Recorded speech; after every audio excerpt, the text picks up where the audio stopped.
Pabango? Baka alam mo.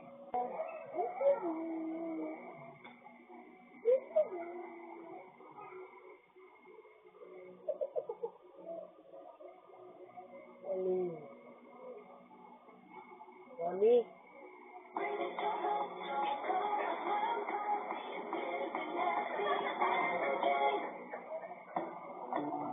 It's a good day to start something new.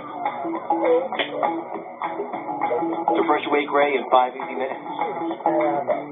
To put yourself out there and always put your best face forward. Just for men, mustache and beard. Nung bata ako, nakahiligan namin manood ng mga pelikula nila SPJ, Robin Padilla, Cesar Montano, at iba-iba pang mga pelikula na may baril-barilan. Naalala ko pa nga nung wala pa kaming TV. Pumupunta kami sa kapitbahay namin na may TV, tapos doon kami lahat nanonood. Siguro dahil sa mga pelikula na ito, na-amaze ako sa baril dati. Minsan pa nga, ginagaya namin yung mga ginagawa nila sa mga pelikula. Ginagamit namin baril yung mga walis, hanger, upuan, at kung ano-ano pa. Uy, Jen! Laro tayo Barbie! Barbie? Hindi ako naglala. Uy, ang cute naman nito. Anong pangalan niya? Siya si Barbara. Ganda niya, no? Hindi mo ako maakit. Hindi ako para sa mga ganyang laro. Pang-babae lang yan. Dito ako sa baril-barilan, pang-boys. Alis na ako at makikipaglaro pa ako. Sumuko ka na at napapaluhiran ka na namin. Hindi ko isusuko ang bataan. Ay, mali. Hindi ko isusuko. Hindi ako isusuko. Bang! Bang! Bang!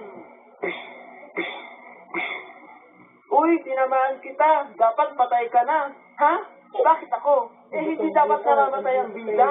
Oo nga. Pero di ba, dapat nabubugbog sila sa umpisa, kaya dapat may tama ka.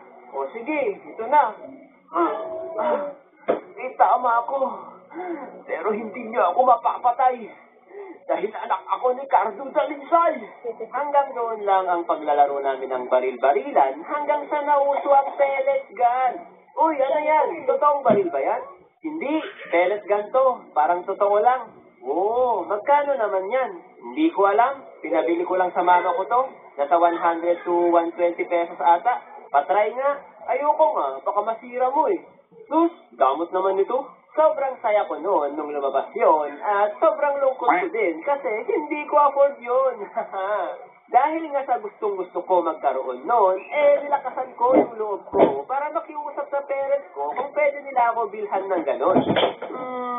Ma, pwede niyo pa ako bilhan ng pellet gun?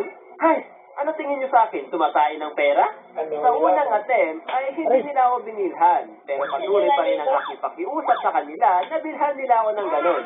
At sa bandang huli ay binilhan pa rin nila ako. Sa tulong ng aking paawa mode, binilhan nila ako ng pistol na pellet gun.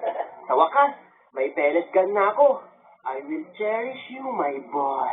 Ingat ka sa paggamit niyan, ha? Huwag mong ibaril kung saan-saan. Baka may matamaan.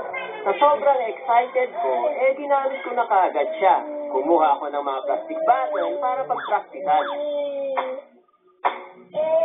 Oh yeah! Ang astig! Ang dali palang gamitin itong pellet gun na to. Siyempre, ipapasikat na naman natin sa mga pinsan. Oh, tignan nyo, may pellet gun na ako. Akala nyo, kayo lang? Ganda ng kulay silver. Ang tanong, mas malakas ba yung pellet gun mo kaysa sa amin? Siyempre naman, bago lang to eh.